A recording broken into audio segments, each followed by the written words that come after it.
I am ready, Bobbie. All right. Neil, welcome to Dallas-Fort Worth. Thank you very much. Nice to have you here. Nice to be had. I know. I know a little bit about the background of your film and that you won the trophy for the Filmmakers Trophy at Sundance. Right. And how many films were in competition at that particular one? In competition, there's 18. There's 18 in competition, and there's also, I think there's about 100 or more films actually at Sundance during the festival itself. But I think there were 800 submissions and 18 in competition. It was as a result of that showing that you were able to get a distributor, I guess. That's right, yes. It was in direct relation to that. It didn't happen at the festival. Internationally, everything but the North American territories were picked up. But the American distributors were not even more cautious, just they have to temper a sort of visceral response by an intellectual one that says, I may like it, but does that mean everyone else will? And they... Sony was very shrewd in the sense that I think they always are, that they don't just grab to possess. They release a smaller number of films each year, and that they really are getting, in their eyes, married to a film, and they have to have the same passionate intuition that they did at the festival 2 months later, and that's really the kind of way it happened for us. Had you not won the trophy, do you think you would have found a distributor? I think it's always possible, but anything helps at this stage. You know, I mean, your mother calling friends helps at this stage. It really is a sort of, you know, it's a grassroots movement in a way, because you don't have the money to buy full-page ads, to have television ads, that same kind of thing. You hope that the film is strong enough that it sells itself in a way, that you get a smattering of critics if you're lucky. You have festival showings, but you have more than that. You have people who go to the film at festivals and then start passing the word along to those people who are like-minded, who want to see, I think of it as like a well-balanced diet, that they want all kinds of film, not just what Hollywood is offering, but what everyone's offering. Sony put, what, $500,000 into it? Oh, I suppose by the end, yes. You know, the film was shot relatively cheaply, and then a certain amount more goes into it to get it from the stage of a rough cut, for instance, which we might submit to Sundance, to actually playing on the screen, several $100,000 more. But by the end, yes, with P&A commitment, the prints and advertising, by that time the commitment, yes, it's much larger. Did they want you to make any changes at all? No, nothing artistically. You want the sound to be as strong as it can be, you want the color to be as right as it can be, but in terms of aesthetics that have to do with the script or the thematic elements, nothing like that was ever broached. Which, you know, that's the reason you go out and make it on your own, is because you know, basically it's the childhood phobia of no one's going to tell me what to do. You know, so you go out and, for better or worse, you get what you wanted. And in this case, I didn't have a father figure coming in and saying, yes, but what about your mother? You know, how will she like this? You know, and so it ended up being just a really a strong belief on their part that what we had as a whole was as important as the parts, that ultimately the overall pervasive feeling that the movie, you know, works its particular magics on an audience, that's what they were really buying. The film is provocative, and I think one could say even controversial. And yet, those are the elements that give the film its guts and its meat. Sure. And so, having said that, I suppose the most controversial part of it would be the treatment that the woman gets. Arguably so, yeah, yes, definitely. Yes. And then certain isolated scenes that are surely there to upset somebody. They have that tendency, at least, yeah, no question. I think for me, as a woman, the scene that maybe hit me the hardest, as far as being cruel, if we're going to use that word, is the scene where you have the young African-American intern. Right. And the Chad character is, you know, really taunting him and trying to find out if he really has you know, In the essence, what it ability, takes, right. yes, to be in the corporate world. And without getting too technical about it, in any event, at one point, he just asks him to drop his trousers and Yes. to reveal himself. Right. All right. Now, the indignity of that just really, like, just really hit me. I think I think the reason that it has any kind of resonance and does hit people is because of the power of suggestion and just the fact that it doesn't reverse angle and show the young man in his glory, as it were. That it has a sort of suggestive approach, and I think it's so sort of everyday banal, the way that Chad goes about sort of that banality of evil, that it's really just a power control issue at play with a sort of overlay of a racial context. And I think it's unnerving because of the stillness of it, that it's not shockingly violent or anything or sexual, that it derives its power, and I think the whole movie does in a way by simply suggesting that the way power can be misused. And more than one person has brought that particular scene up, which I think is a healthy thing. That you find you find that to be one of the more disquieting ones. Yeah. And it has nothing to do with the fact that he was black. It would have anybody. In fact, the scene is there for that reason, in a way, to help it not seem like just a misogynistic tale. That this kind of person, Chad, for instance, I think arguably hurts his own friend as much as he does anyone in the film, and so it kind of helps show the breadth of his hatred. That it wasn't a gender issue, it wasn't a racial issue. It's simply he's sharing the wealth in a way. He is a universe of one, and that everyone else is susceptible to his malevolence. He is, of course, an angry young man, and Quite angry. yes, and I, in a way, can understand some of his anger, because I do believe that in today's society, the Caucasian male is quite put upon, and he is just really discriminated against. Right.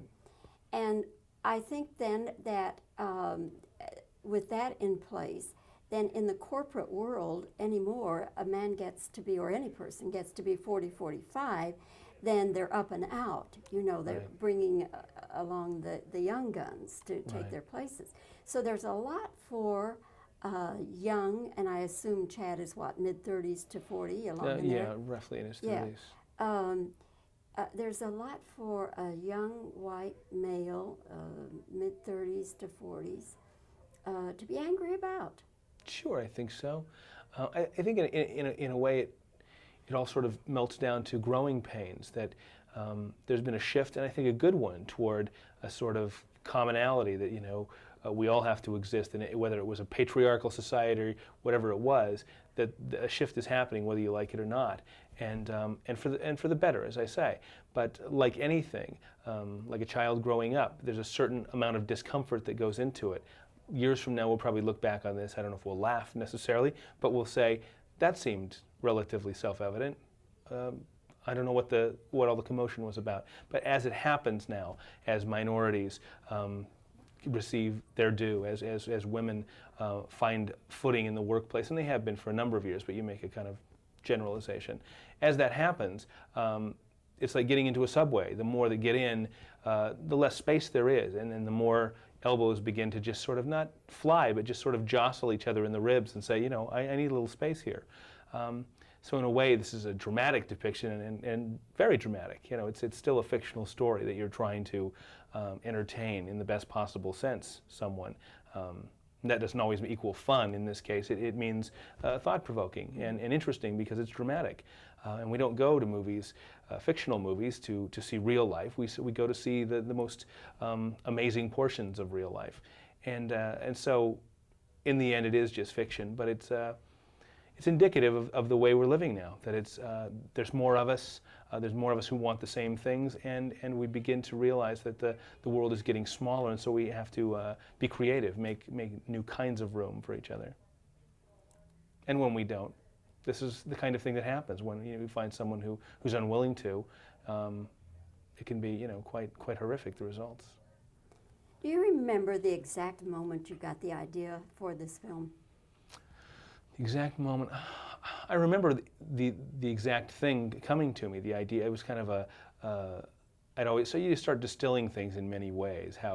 There's an influence from an earlier period or a kind of film. A film like Carnal Knowledge was very seminal to me in terms of really kind of not whitewashing relationships, but hitting them in a strange, straight-on kind of way. But still incredibly evocative sense of period that movie had in several periods. I remember distinctly the line, "Let's hurt somebody," that it seemed so potent to have these seemingly kind of docile white males sitting in an airport. And in fact, in the first draft, it started with that line that as we came closer to them, one of them leaned over to the other and said, "Let's hurt somebody." And it seemed very ominous to me. And in the end, I ended up using that as sort of a gauntlet, that we start with this rage and we keep distilling it down to what they're angry about, and then that they're going to do something about it, and that it's only Chad in the end who says that to himself. That, you know, I think it's even more ominous perhaps by the time it reached the screen, because you realize that everyone, it's open season, including the audience, that he's got the, you know, it's a tea kettle effect in a way, that the water's in there, it's going to boil, you either make tea or you're going to get scalded. That steam is going to come out of there in some fashion. And so my job's just to open the top of the kettle and, you know, let it pour and see where it goes. As a struggling filmmaker, was some of that rage maybe an expression of your own frustrations? Who knows? You're not sure where it comes from. I mean, writing's as good a therapy as any I believe there is out there. I don't think it's a case of, well, I didn't have the guts to do it, so I put it on screen. You know, it's not that simple. But yes, who knows? Is it part of, you know, the way from? Is it something from growing up? You know, I think we spend all of our lives trying to get over growing up, and so it could be that. It could be the frustration. I wasn't really.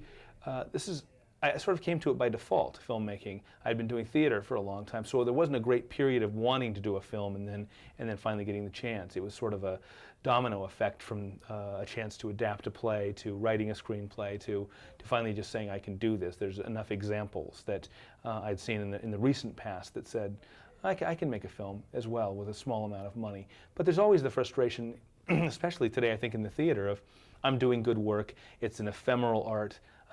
If you see it tonight, it's not the same tomorrow, and if you don't see it by next Thursday, you'll never see it. I can just show you a clipping. And so part of that, I think, is it was a desire to leave a testament. You know, this is what I was doing at the end of the millennium. Was I was writing this kind of play. I mean, it's not this film isn't so different from the worldview or the kind of work that I've done on the stage. And so it was a way to broaden the audience, to let them know, hey, I'm out here and I've got some shouting to do. Was your production cost $25,000? Is that about what it was? That's right. Yeah, to get it into what they call get it into the can, to have shot the film and what I made a rough cut off of. Yeah, very very small amount. I just had some private investors put some money into it, and we were lucky enough to shoot it on 35 and have really strong production values by. Working in a regional sense. A lot of people today, I think that's happening with, they're able to stretch their dollars to great places because they get a lot of gifts in a way from the town that they make it in. And that really happened with us. But then, as I said, it had to be augmented, of course, to get it to the screen. Had anybody ever made a film in Fort Wayne, Indiana before? Well, there's talk of somebody having made one 30 or 40 years ago. I've never seen it. I don't even know the name. But it was something that was so far in the past that it seemed like it was new. You know, it was kind of virgin territory. And that's what the charm of it, I think, to people in Fort Wayne. And like, as I say, other regional places where films are being made, it's not so much how much can I get for you using my restaurant. It's more, can my cousin be in this? You know, and that's a very charming thing that's kind of still magical in a way. You have another project that you're working on. Yes. Excuse me. And has Jason Patric agreed to do it? Well, in theory, yes. You know, but it's always theory until it's on paper. But he's quite drawn to the character, and I'm quite drawn to him. He's a very strong actor, and it's kind of a good meeting of character and actor. I have high hopes for it. And Aaron will probably be back as well, and maybe Stacy. And so I'm kind of keeping with a close core of people that I started with. One of my producers will be there. But it's it's another severe take on men and women, but I think at least it's a little more equitable. The women are certainly in most ways stronger than the men. That's probably the case in this movie as well, ultimately. But they certainly give equally as well as they get in this movie. What kinds of reactions are you getting from critics around the country? The critics like the film, or? For the most part, you'll never please everyone. I think you'd be frozen in activity if you waited to hear that you've pleased everyone. The national critics in magazines, that kind of thing, have been very favorable generally.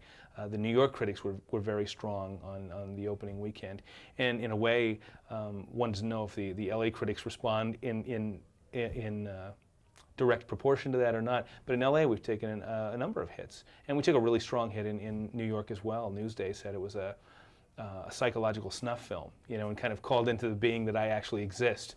It's like, why would you do this? And if you would do it, who are you and what are you? So that's going to happen along the way. It's as important to have that, I think, actually, and believe it, as it is to have the other, because it kind of tempers the situation. If you kind of got isolated in this false sense of security, I think the work would suffer in the end. It's good to be constantly in check, and realize that they're just one person. They have a sphere of influence that may be greater than the person who lives next door to you, but that's not always the case either, because they may work for a publication that no one reads, and your friends go tell 30 of their best friends that the movie stinks. So, or they get out and just paper the town for you because they believe in it so much. Everybody's a critic. That's the nature of the beast, and in fact, I just wrote an article for the internet called "The Gift of Hate," which says basically, in essence, that the fact that somebody stopped long enough to tell you what they thought, be it outright hatred or love, is a great thing these days, because so much of what we do is just ingest and digest and move on and never register anything. I think the worst things for someone working in any of these mediums is indifference. To hear that was different or that was interesting is a death toll, or death, as far as because it just racks up nothing. But you spend a year of your life, or more working on something, and to have someone say, well, that was different, so where do you want to eat? That's when it starts to hurt. I'd much rather have someone say, this has moved me enough to stop you on the street and tell you just how much I hate it, and by extension hate you at the moment. That's, you've done your job. You set out to provoke a response, and so when you get it, why shy away from it? There's one other thing I wanted to ask you, just a second. I thought of it as you were talking.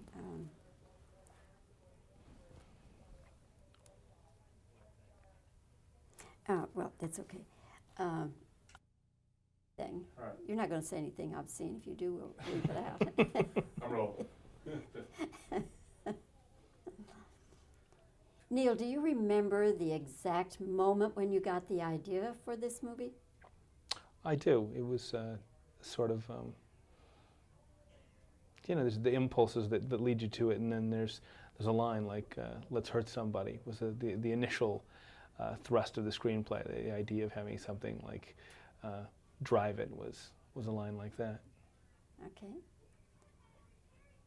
Had you not won the Filmmakers Trophy at the Sundance Film Festival, do you think you would have been able to get a distributor? It's hard to know. I mean, you hope so, but anything like that realistically helps your chances. You have several scenes, key scenes in this film that really can just knock people out of their chairs almost. The scene with the black intern, have you had any really adverse comments about that as far as African American community?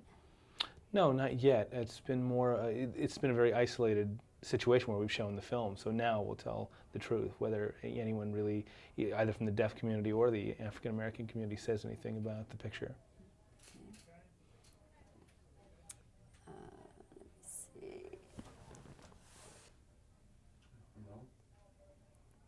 When Sony Classics took the film and put $500,000 into it, did they require you to do any editing? No, not editing for content, simply working and fixing up the sound and the picture and those kinds of things, technical things. You're working on another project. You hope to have Jason Patric in it. How's that coming along? Well, I mean, that's the hope, is to get shooting as soon as possible. And will it be controversial in nature? It has its moments. Okay. All right. Do you think we need any more just reaction?